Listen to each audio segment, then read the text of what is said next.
اور دوسرا ہے نزلے کی ٹینڈنسی، کرونک نزلہ وغیرہ جن کو ہوتا رہتا ہے اور عام طور پر رجحان ہے.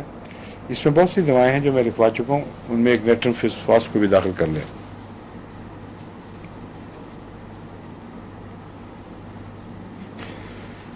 بھوک اس کے لیے مشکل ہے، اس لیے کہ بھوک سے بہت سی کمپلینٹس اس کی واپس آ جاتی ہیں، اور کھانا ریلیف دیتا ہے نیٹرم فاس کے پیشنٹ کو.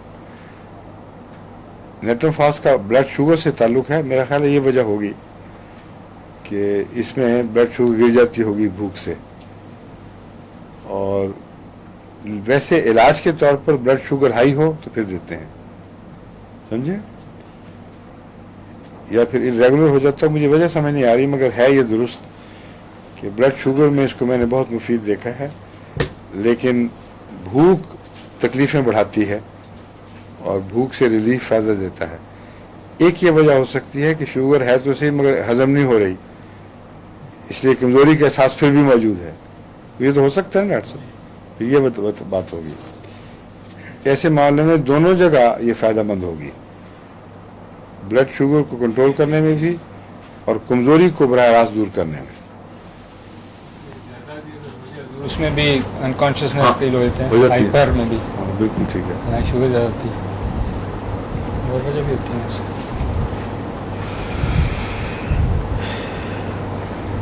جو خون کی کمی کا نسخہ ہے اس میں سے پھر فرم فاس نکال دیں گے، اور یہ کیا خون کی کمی کا جو نسخہ نکالنا نہیں ہے، فیرم فاس کا لازمی حصہ ہے، وہ تو مستقل جز ہے. اگر وہ فائدہ نہ دے تو پھر نیٹرم فاس اس میں جمع کر دیں تو پھر زیادہ طاقتور ہو جائے گا. انہیں مریضوں کے لیے جہاں نیٹرم فاس کی ضرورت تھی وہ اس کے علاوہ بیس رہے گا. وہ بہت اچھی چیز ہے، بہت اچھا ٹونک ہے. وہ اس کا نام ہی میں نے عمومی ٹونک رکھا ہوا ہے نا.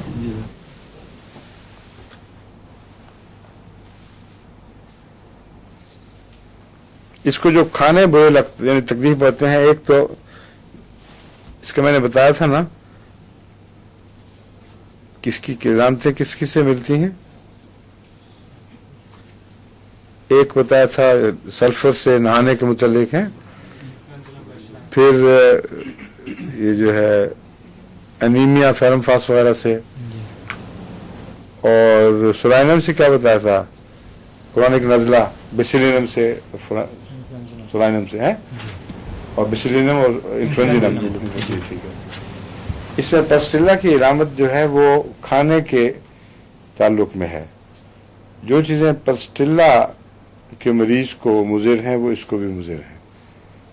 فیٹس مضر ہیں، اور کئی قسم کی جو کھانے کی چیزیں ہیں، فروٹ، ملک، سار تھنگز، ونیگر،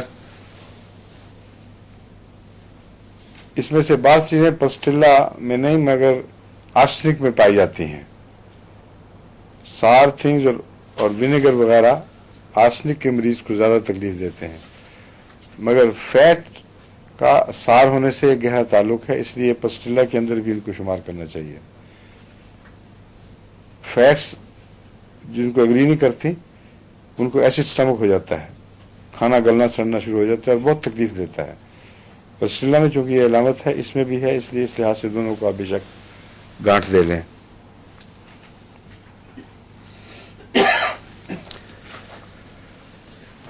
چائنا سے اس کی علامت یہ ملتی ہے کہ اگر لمبے عرصے کی بیماریوں سے جسم کے لعاب خشک ہو گئے ہوں اور لیکوڈز میں کمی آ گئی ہو تو چائنا بھی اس کی دوا ہے سوکھے مریضوں کی، اور نیٹرم فاس بھی ہے.